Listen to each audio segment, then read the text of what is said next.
برا وقت بھی کمال کا ہوتا ہے صاحب، جی جی کرنے والے بھی تو کرنے لگتے ہیں۔ اکیلے رہنا اچھا لگتا ہے، اکیلے رہنے کا مطلب تنہا ہونا نہیں ہے، بلکہ اس کا مطلب یہ ہے کہ آپ کا ذہن معاشرے سے متاثر یا آلودہ نہیں ہے۔ مشکل بہت چھوٹی ہے، اللہ بہت بڑا ہے۔ زندگی میں کچھ چیزیں اتنی دیر سے ملتی ہے کیونکہ وہ پانے کی طلب اور خواہش ختم ہوتی ہے۔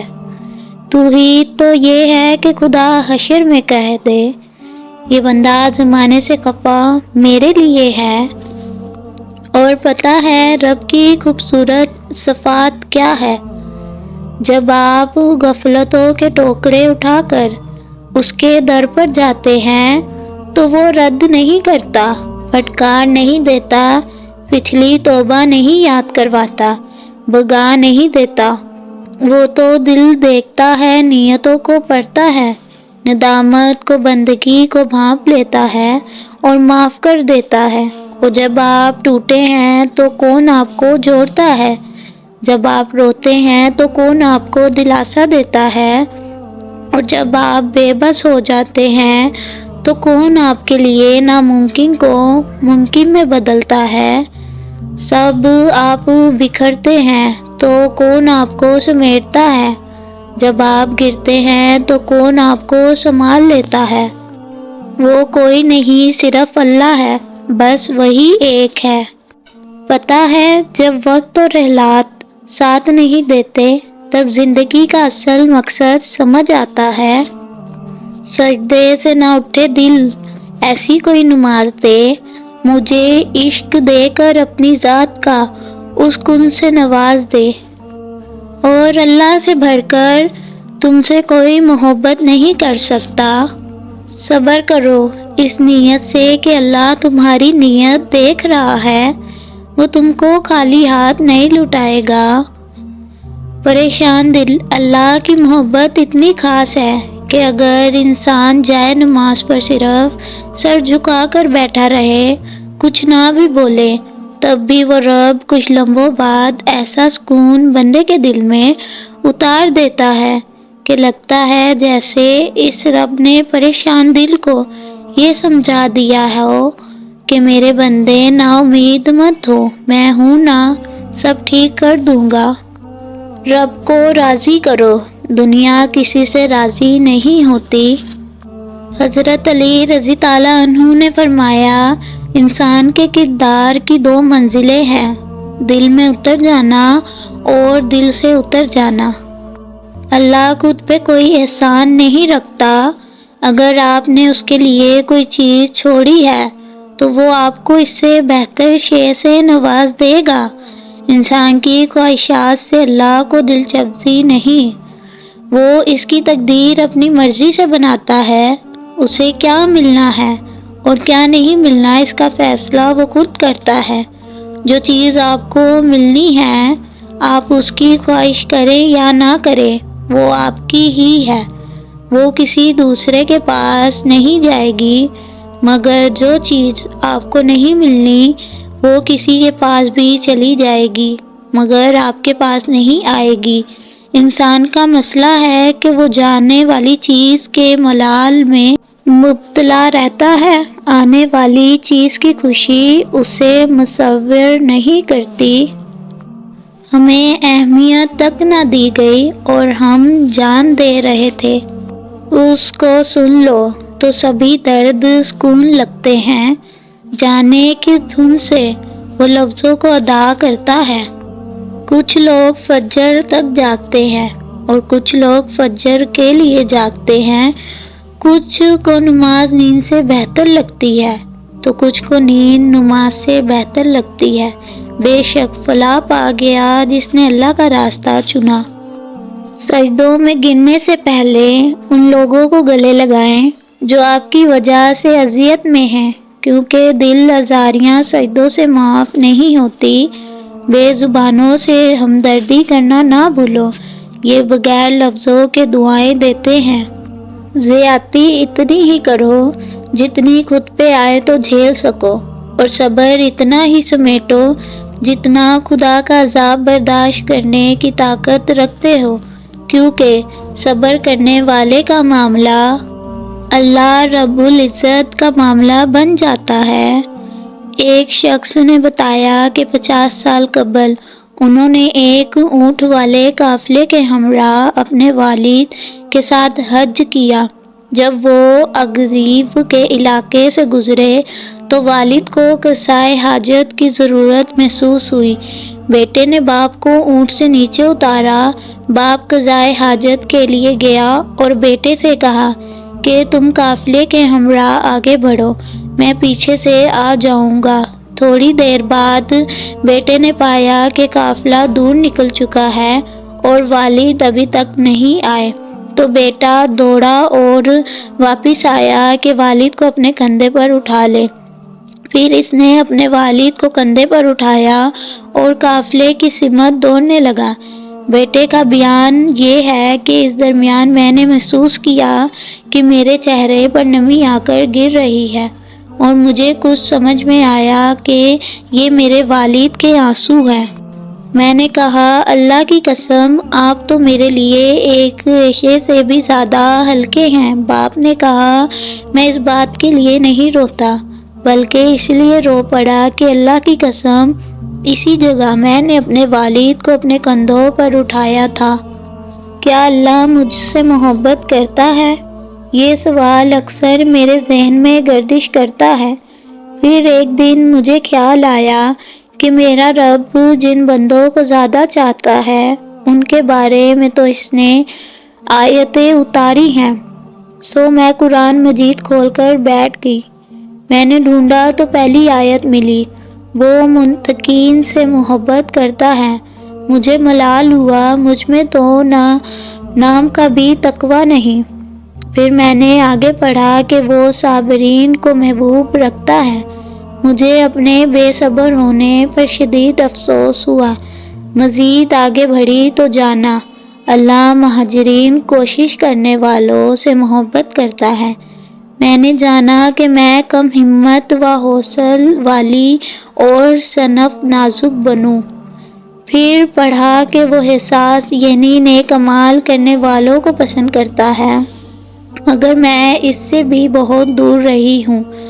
پھر میں نے اپنی تلاش ترک کرنے کا فیصلہ کیا، اس ڈر سے کہ اب شاید میرے پاس ایسا کچھ بھی نہیں جس کے باعث اللہ مجھ سے محبت کرے۔ میں نے اپنے اعمال دیکھے تو وہ سب فتوار اور گناہوں سے آلودہ سے۔ پھر اچانک میری نظر اللہ کے قول، بے شک اللہ توبہ کرنے والوں سے محبت رکھتا ہے، سو میں نے اپنا مقام پا لیا۔ ابھی سے ہمت ہار گئے؟ ابھی تو زندگی میں وہ مقام آنا ہے جب اللہ نے تمہیں تمہاری مانگی ہوئی ہر چیز سے نواز دینا ہے۔ ہر خاموشی انا نہیں ہوتی، کچھ خاموشیاں صبر بھی ہوتی ہیں۔ صبر کی ایک بات بہت اچھی ہے، جب آ جائے تو کسی کی طلب نہیں رہتی۔ بہت اچھے ہو کر بھی آپ ہر کسی کے لیے اچھے نہیں ہو سکتے۔ کہیں برے بنا دیے جاتے ہو، کہیں برے ثابت کر دیے جاتے ہو۔ تم مجھے یاد کرو، میں تمہیں یاد کروں گا۔ میں سورۃ بقرہ کی تلاوت کر رہا تھا کہ اچانک میری نظر سے ایک آیت گزری جس کا ترجمہ کوئی یوں تھا، تم مجھے یاد کرو، میں تمہیں یاد کروں گا۔ ترجمہ پڑھا تو دل نے چاہا کیوں نہ اس کی تفصیل پڑھی جائے۔ یہ خیال مجھے آج پہلی بار آیا، ورنہ عام طور پر میں قرآن مجید کی صرف تلاوت ہی کرتا ہوں۔ تفصیل کھولی اور پڑھ کر دیکھا تو رونگٹے کھڑے ہو گئے۔ ایسا لگا کہ میں دنیا میں اکیلا ہوں۔ پہلی بار ایسا لگا کہ ایک ذات ہے جو مجھ سے اتنی محبت کرتی ہے۔ تم مجھے یاد کرو، میں تمہیں یاد کروں گا۔ اس آیت میں اللہ اپنے بندوں سے محبت کا اظہار کر رہا ہے، ایسی محبت جو تمام محبتوں سے افضل ترین محبت ہے، ایسی محبت جو تمام محبوبوں سے پاک محبت ہے۔ دوبارہ وہ بار بار کہہ رہا ہے، مجھے یاد کرو، میں تمہیں اپنی رحمت کے سائے میں رکھوں گا، تمہیں کبھی نہیں بھولوں گا، ہر مشکل میں ساتھ دوں گا۔ تم مجھے ایک بار پکار کے تو دیکھو، صرف ایک بار سچے دل سے، میں یہ دنیا تمہاری کر دوں گا۔ پھر مزید میں نے تفصیل پڑھی، جس کے پڑھنے کے بعد میرے آنسو جاری ہو گئے کہ اگر تم سچے دل سے اللہ کو پکارتے ہو تو اللہ 70 بار اپنے بندے کی فریاد پر جواب دیتا ہے اور کہتا ہے، مانگ میرے بندے کیا چاہتے ہو، تم فریاد کرو میں فریاد پوری کروں، مانگ مجھ سے، میری رحمت بہت بڑی ہے، میں رحیم ہوں کریم ہوں، تو مانگتا جا میں دیتا جاؤں گا، تو مانگتے تھک جائے گا میں دیتا نہیں تھکوں گا۔ سبحان اللہ، میرا رب کتنا عظیم ہے۔ سنو، یہ مت سوچو کہ تمہاری دعائیں نہیں سنی جا رہی یا کبھی قبول نہیں ہوگی، بلکہ جان لو تمہاری دعائیں تو عرش پر جا چکی ہیں، اس کے تو بس ایک کن کی بات ہے، جب تمہارے حق میں بہتر ہوگا تو اس نے کن کہنا ہے اور کن فیکون کے معجزے ہو جائیں گے۔ یہ لمبا راستہ ایک دن ختم ہو جائے گا، یہ تکلیفیں ضرور دور ہو جائیں گی، یہ دن بھی گزر جائیں گے اور پھر واپس نہیں آئیں گے، اور یہ جو آپ کے دل میں توڑ پھوڑ ہے اس کو بھی اللہ دور کر دے گا، بس اپنے رب پر بھروسہ رکھو۔ جب آپ کو کوئی مشکل آتی ہے تو پتہ ہے آپ کو سب سے زیادہ کس چیز کی ضرورت ہوتی ہے؟ اللہ سے بات کرنے کی۔ اسے بتایا کریں کہ آپ کیا محسوس کر رہے ہیں، کتنی تکلیف میں ہیں، آپ اس سے بات کر لینا، اس کے سامنے رو لینا ہی آپ کے دل میں سکون اتار دے گا۔ اس سے کہیں کہ اللہ میرے لیے آسانی کر دے، دعا کریں، اس سے کہیں کہ میں آپ سے دور نہیں ہونا چاہتا، بس آپ کا ساتھ ہونا ہی میرے لیے کافی ہے۔ اپنے دکھ، اپنے سکھ، اپنی کمزوریاں، اپنی فیلنگز کسی کے سامنے بیان نہ کرے، خود پر کھول چڑھائیں، یقین مانے یہی آپ کے لیے بہتر بلکہ بہترین ہے۔ یہاں کوئی بھی کسی کے لیے مخلص نہیں ہے، سب جھوٹ ہے، منافق ہے۔ دنیا کے رنگوں میں کھو کر ہم نے اپنے دل کا سکون ہی برباد کر لیا۔ اللہ نے ہمیں دنیا میں کس لیے بھیجا، آج ہم وہ بھول چکے ہیں۔ ہمیں لگتا ہے ہم اس دنیا میں اچھا نام، بڑا سا اسٹیٹس، بڑی گاڑی، خوبصورت سا بنگلہ، بیوی بچے، بڑے عہدے، ان سب کے لیے اللہ نے ہمیں پیدا فرمایا، تو سب سے بڑی غلطی یہی ہے کہ ہم اپنے مقصد کو بھلا کر ان چیزوں میں کھو گئے ہیں۔ یہ چیزیں بے شک ہمارے لیے ضروری ہیں، مگر ضرورت کی حد تک ہم دیکھتے ہیں نا، کشتی جب تک پانی کے اوپر چل رہی ہوتی ہے وہ بالکل صحیح چلتی ہے، جب پانی کشتی کے اندر آ جاتا ہے تو کشتی کو ڈوبا دیتا ہے۔ اسی طریقے سے جب ہمارے اندر دنیاوی چیزوں کی محبت حد سے زیادہ اتر جائے تو ہماری زندگی تلخ ہو جاتی ہے۔ ہمارا دنیا میں آنے کا مقصد اللہ کو راضی کرنے کا ہے، اس دل میں اللہ کی محبت کو لے کر آئیں، اسی کو راضی کرنا ہم اپنا مقصد بنائیں۔ منزلیں سپاہیوں کا استقبال کرتی ہیں، بزدلوں کو تو راستے کا خوف مار دیتا ہے۔ آپ کو کس نے کہا کہ اللہ ہماری باتوں کا جواب نہیں دیتا؟ کس نے کہا کہ وہ ہماری طرف متوجہ نہیں ہوتا؟ کس نے کہا وہ ہماری دعاؤں کو قبول نہیں کرتا؟ وہ تو پاک ذات ہے، اس نے وعدہ کیا ہوا ہے کہ تمہیں دے گا، تم مانگ کر تو دیکھو۔ وہ آسمان کا نور ہے جو راتوں کے پچھلے پہر پہلے آسمان تک آتا ہے اور کہتا ہے، کوئی ہے مجھ سے مانگنے والا جسے میں عطا کروں، کوئی ہے مجھ سے محبت کرنے والا تاکہ میں بھی اس سے محبت کروں، کوئی ہے جو غم میں مبتلا ہے میں اس کے غم مٹا دوں۔ اللہ پاک آپ کے دل کی مراد کو پورا فرما دے، آمین۔ ہے۔